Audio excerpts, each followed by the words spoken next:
Michael Flaherty, the Chair of Government Operations. We are here today to discuss Docket 0107. It is an order approving a petition for a special law regarding an act to regulate lobbying activities before the City of Boston.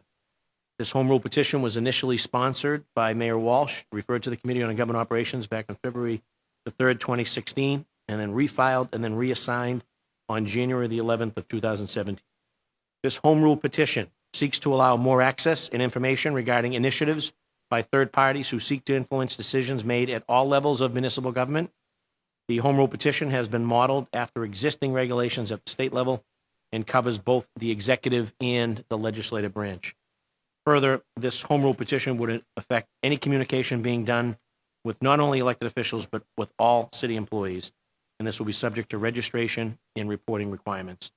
And finally, the home rule petition strengthens the state legislation by clarifying regulations and defining the various formats of lobbying activities and any efforts that may be deemed as methods to influence decisions. We are joined here today by Katie King, the interim director of the City of Boston's Intergovernmental Relations, and next to Katie is Chris English, who's the policy analyst for the City of Boston. And we are joined by several colleagues to my left in order of their appearance. City Councilor Anissa Asabi George, to my right, City Councilor Mark Siomo, to my left, City Councilor Frank Baker, City Councilor Tim McCarthy, City Council President Michelle Wu, and also just was asked by our colleague, City Councilor Matt O'Malley, to just briefly read into the record. Dear Councilor Flaherty, please be advised I am not going to be in attendance at today's Boston City Council's Government Operations Committee hearing on Docket 0107, an act to regulate lobbying activities before the City of Boston. Today, January 17th, I will be attending a family wake. Sincerely, Matt O'Malley.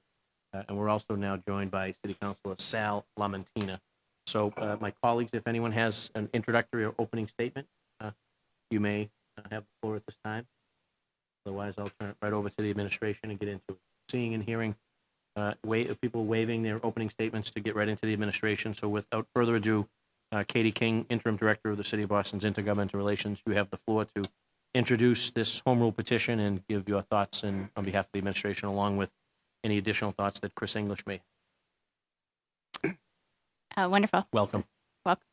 Thanks so much for having me, Chairman Flaherty and all the councilors. Thanks so much for joining us here today. As the chairman mentioned, my name is Katie King, and I'm the interim director of the Mayor's Office of Intergovernmental Relations. I'm joined here by my colleague, Chris English, who is our policy analyst and special projects manager. We are here to testify on behalf of Mayor Martin J. Walsh in strong support of Docket 0107, a home rule petition entitled An Act to Regulate Lobbying Activities Before the City of Boston. Mayor Walsh is dedicated to ensuring that our city government operates efficiently and transparently.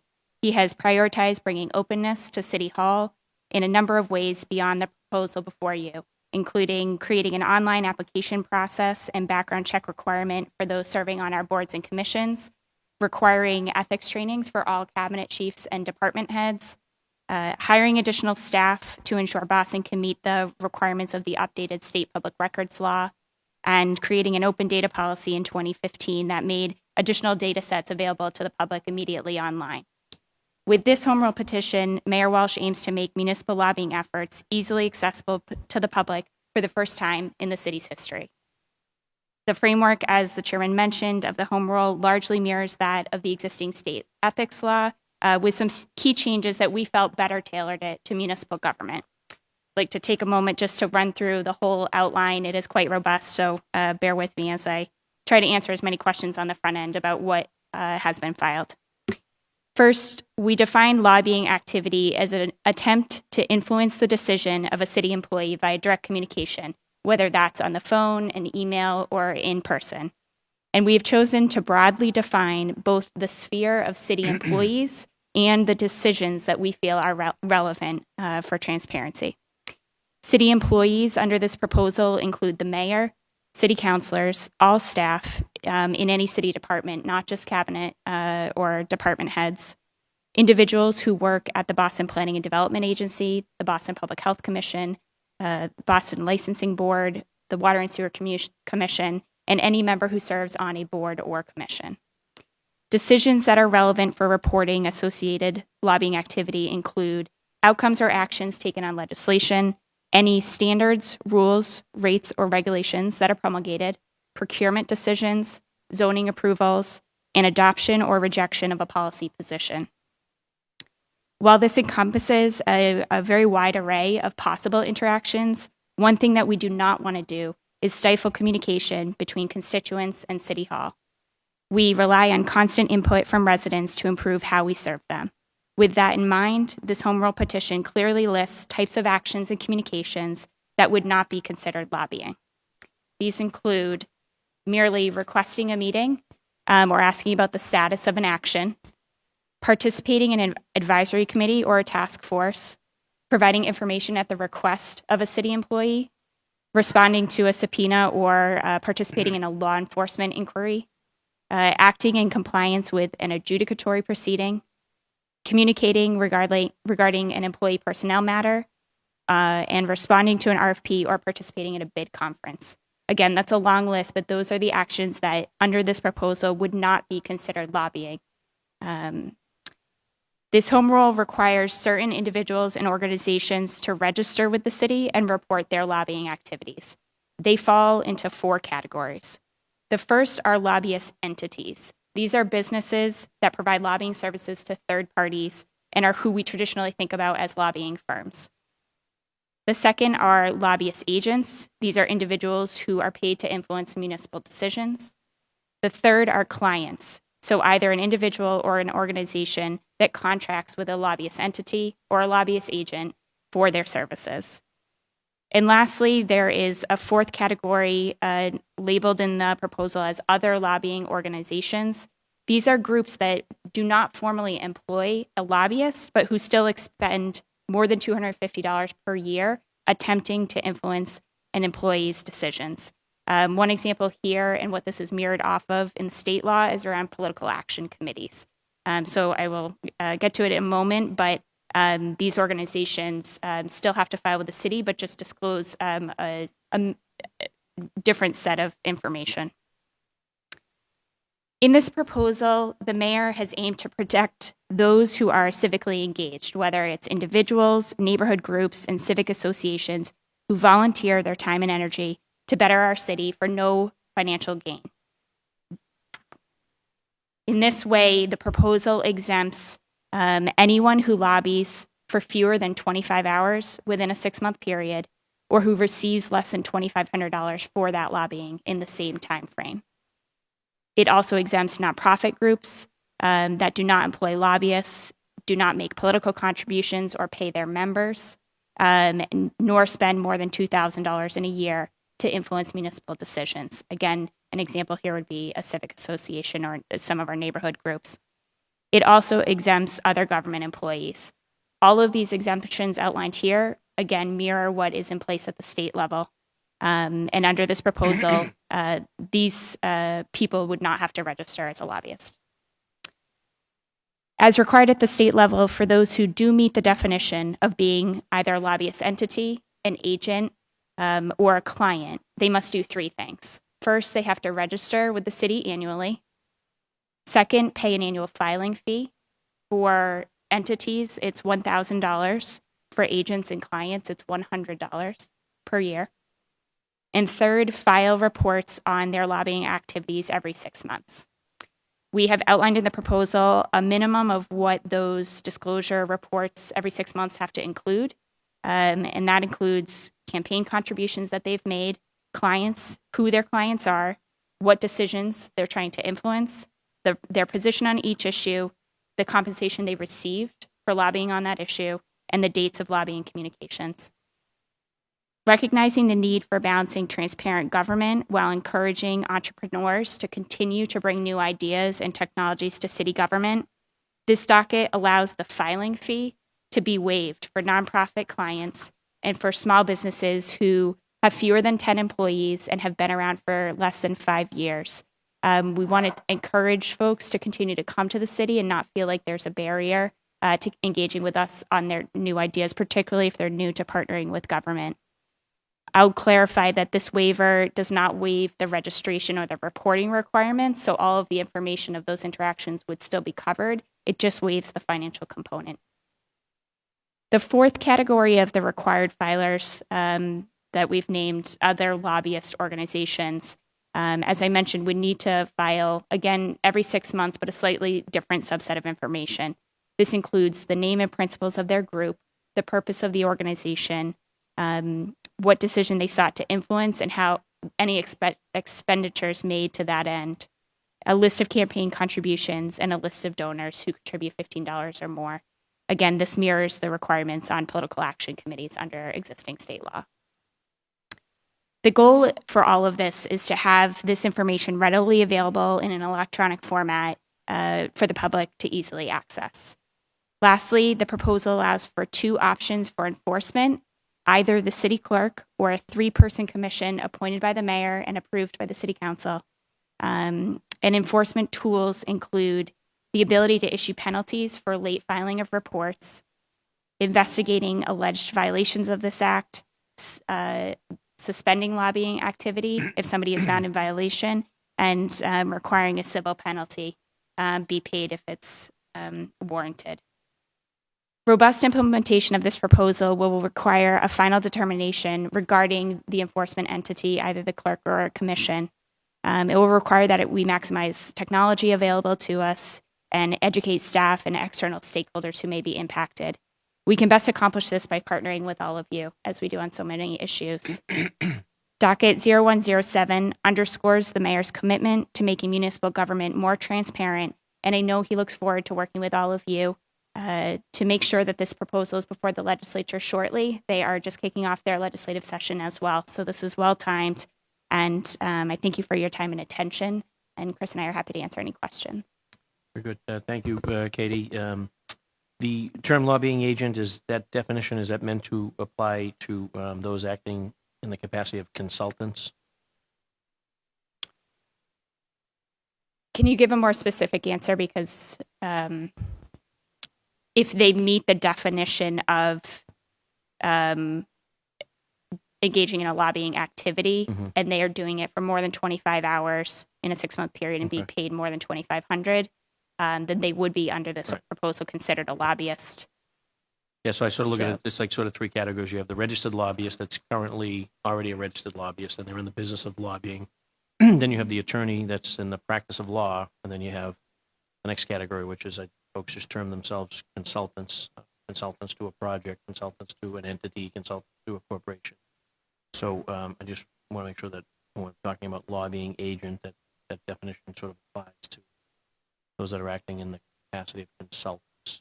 I think an important distinction there is if a consultant is advising their client versus having direct interactions with a city employee who's making the decision that they're advising their client on.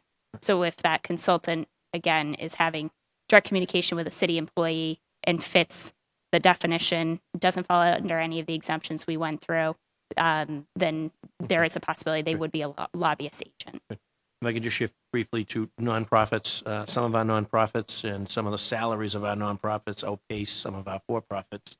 Would an individual who's paid by a nonprofit to influence a decision of a city employee on behalf of the nonprofit, would they be required to register and disclose lobbying activities? Yes, again, if they are above that threshold of 25 hours or $2,500, then they would still be considered covered.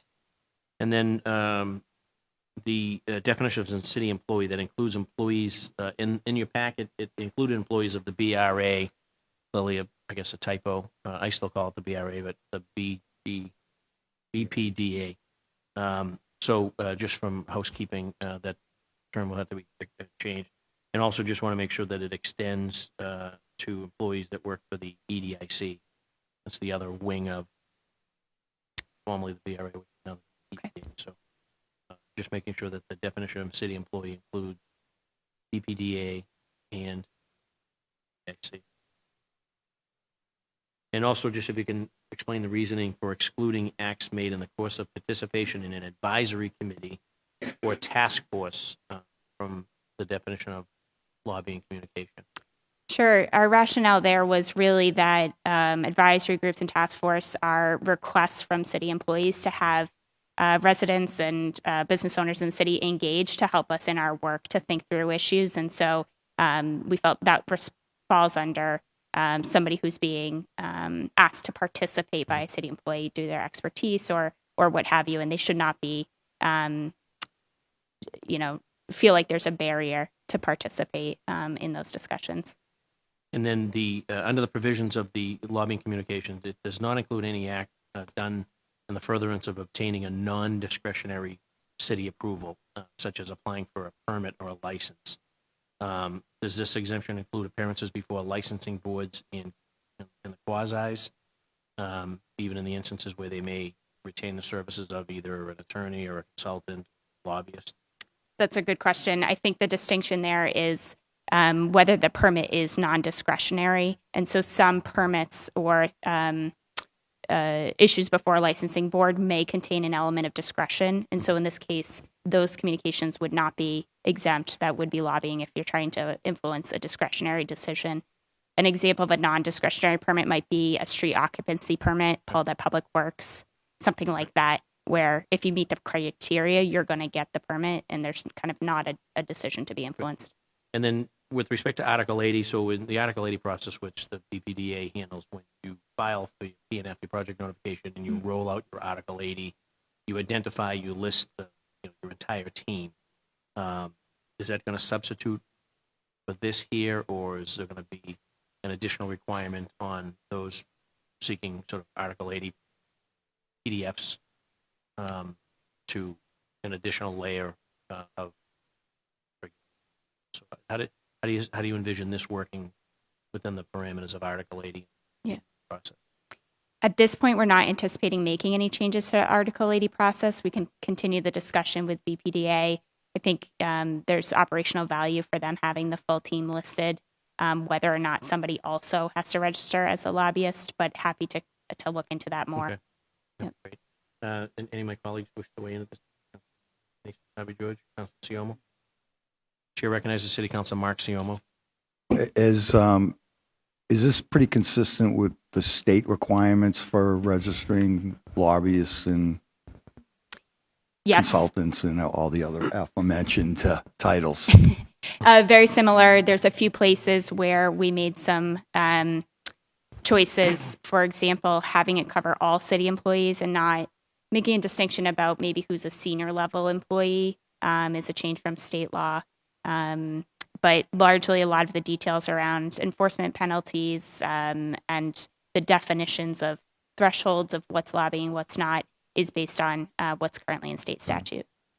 Thank you. I think its time has come. Thank you. Chair recognizes City Council Frank Baker. Good afternoon. Thank you for coming. So a lot of what we do is zoning. So now that person that comes in, that may be a small developer, where does that put them? If they hire someone to help them, is that person a lobbyist, or is that builder developer person now just better off doing it on their own? And do they have to file as a lobbyist? Good question. So zoning decisions are covered as a decision that could be influenced that is covered by this proposal. And again, it really comes back to the definitions and thresholds. So if a small developer is going to be spending more than 25 hours, then Probably spends 25 hours trying to just get the curb cut permit. right. So So more If they more hire- incurred costs and more, I don't know.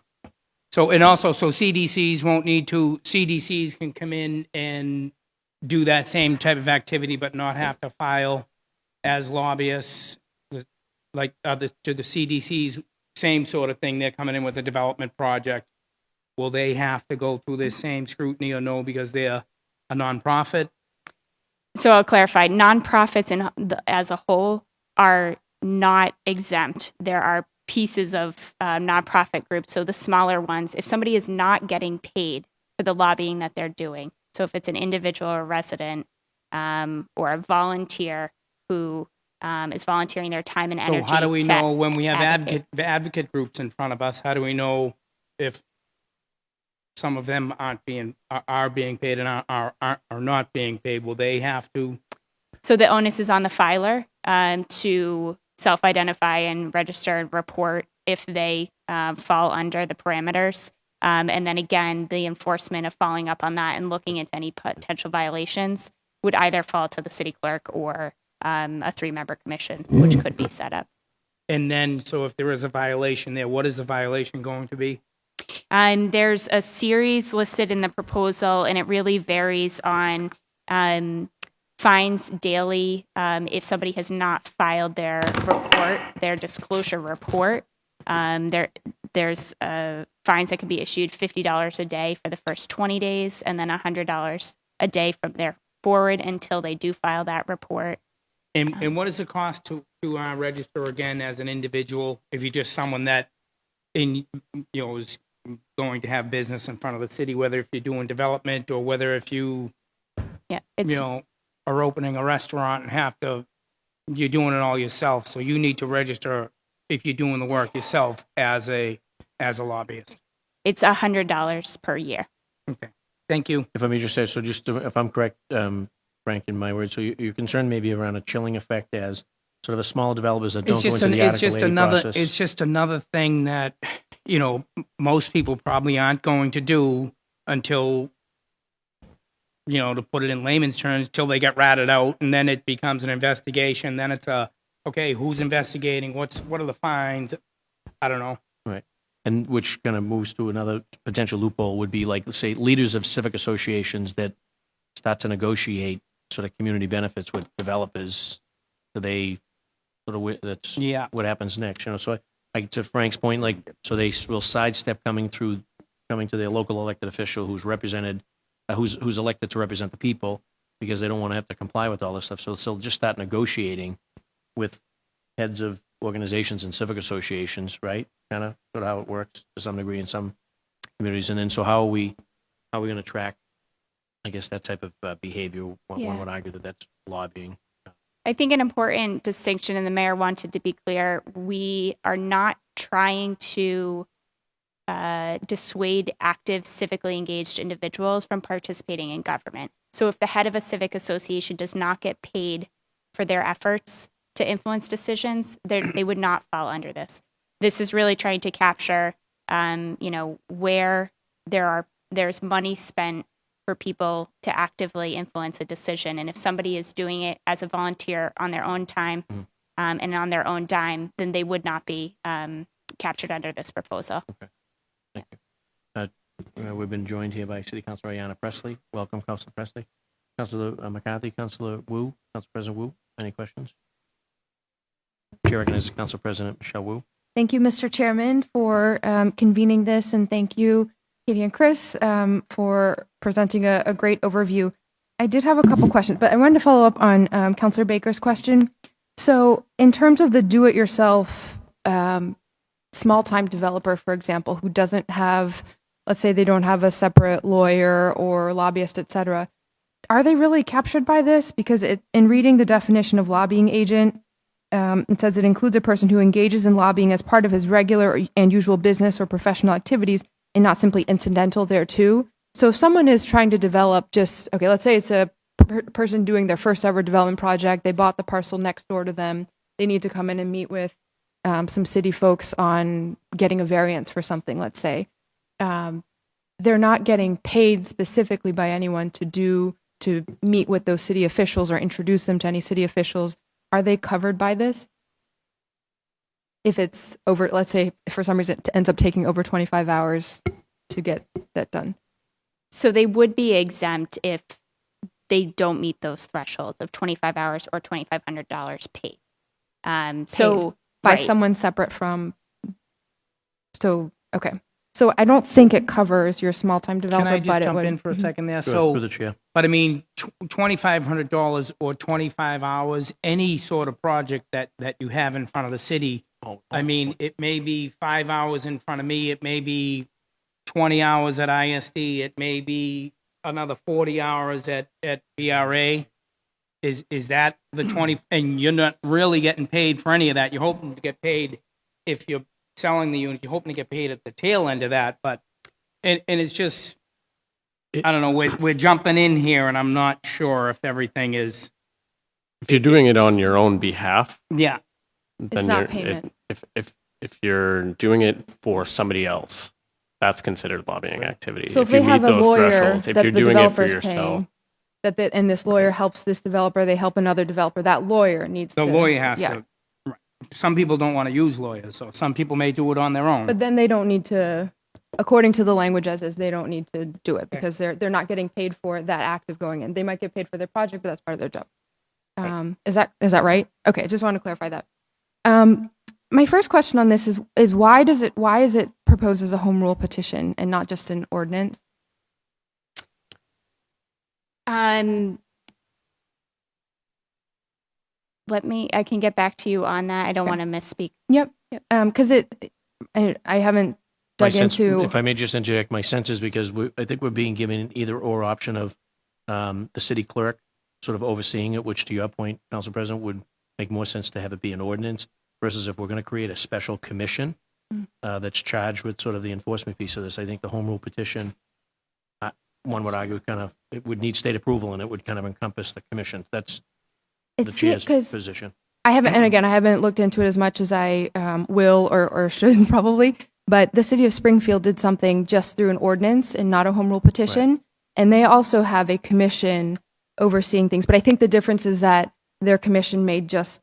I don't know. That might be the difference is that we can't create a commission that has city council confirmation without state approval. Right. So that might be the piece. But we could do an ordinance and not a home rule petition, I think, for a good part of this.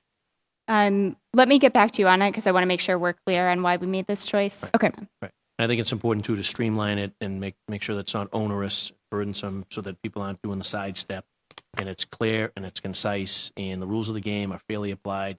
Whether you're coming in here as again as a lobbyist, or you're coming in as a consultant, and whether you're trying to meet with a department head, or you're meeting with an elected official, or you're trying to petition or lobby decision makers, if we can have this clear, concise, to the point, that is transparent, that gives everyone the level of protection that he or she needs, and that may potentially come in the form of an ordinance at the request of the Council President. Make some sense. So, if home rule petition may possibly be triggered because of that choice that this home rule petition presents of the commission versus the clerk, what is the administration's position on that now in terms of preference of who would enforce it? I think largely we want to have a conversation with all of you, also with the clerk, about how to best implement it. That will take, additional discussions around resources and technology and staffing. And so I think we wanted it to be part of the conversation of where we think it's best enforced.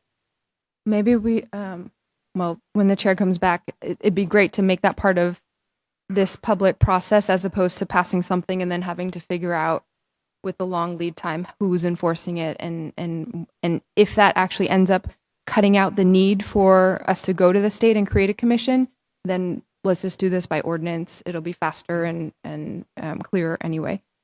I had two issues with the language itself, regardless of what vehicle we use of home rule petition or city ordinance. One is the frequency of disclosures. I know this is modeled after the state's regulations, which call for twice yearly, but the state's potential lobbying decisions are very different and move at a very different pace than at the city level, where we're talking about zoning and licensing that happens once a month, if not more frequently, city council meetings that are happening once a week. I would personally be much more comfortable seeing monthly disclosure, but other major cities seem to have at least quarterly, if not more often. So I wanted to hear a little bit about the decision to put the twice per year disclosure in there. I think we were trying to balance making sure we had access and information that was readily available to everyone, while recognizing that there is a burden in requiring that the reporting of that information, and wanting to make sure people have the ability to pull the information required of them together. So twice a year felt like a good balance. Well, if the point of having the information is that residents can sort of follow along and see, who is influencing decisions as they're happening and not, simply pulling everything months after the approval's already been given, I think we need to adjust the frequency on this. Otherwise, it's just a retrospective look at, now you can, the curtain's lifted after you can't do anything about it. So we'd love to flag that. And then it also says at the end, the act shall take effect 180 days after its passage. So just again, if we can work out more of the details of commission versus clerk, home rule petition versus ordinance through this public process, I'm curious if you have any other reason why you would need such a long lag to implementation. So the 180 days was primarily due to technological infrastructure that we currently don't have. We spoke with colleagues in the city of Chicago who had to build a custom system from the ground up to, to the specs of their ordinance. We just thought a 6-month time frame would give whichever the enforcement agency, whether it's the clerk or a commission, the ability to build that infrastructure, which we currently don't have, whether it's an off-the-shelf model tailored to this language or something that's custom. The Secretary of State already has a pretty good website that has all the same information as this. Has there been any conversations with them about the ability to either tap into that or sort of, copy paste the platform?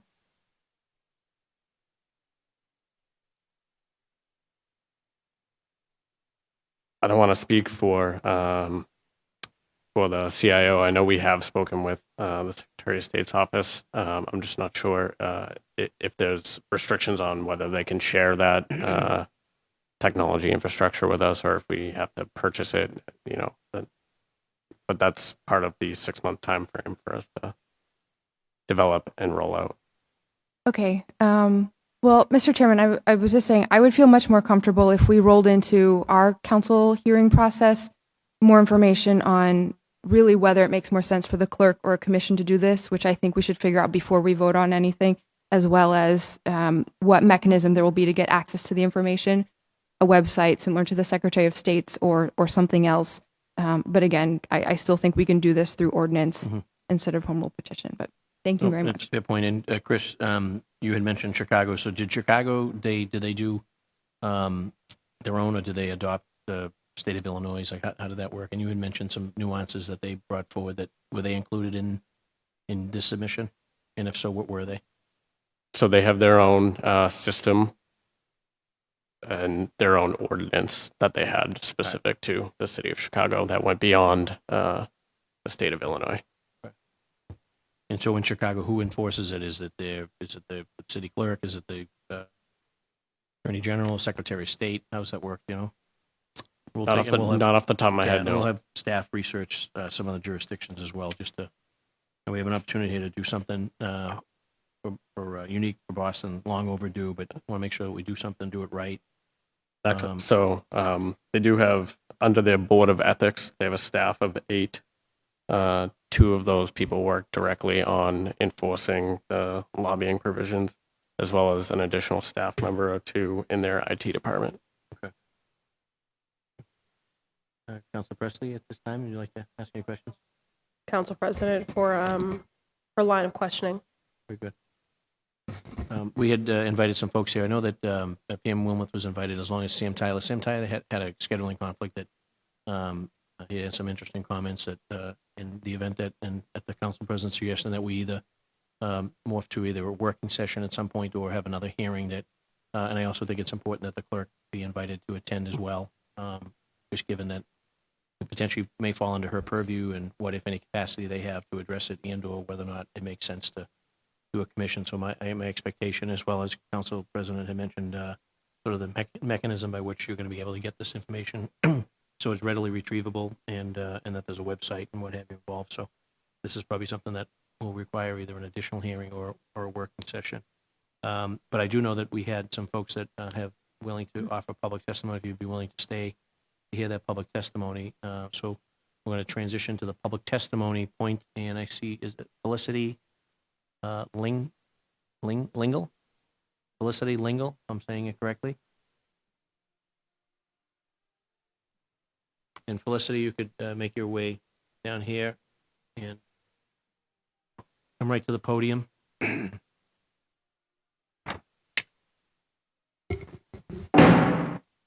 Yes.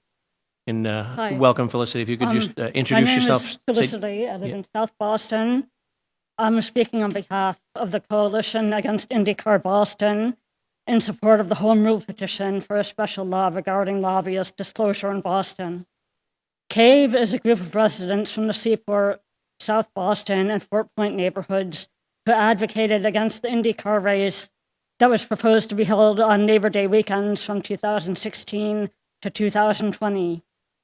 Although the race was ultimately canceled, the promoter declared bankruptcy, leaving ticket buyers, sponsors, vendors, and investors out of pocket millions of dollars.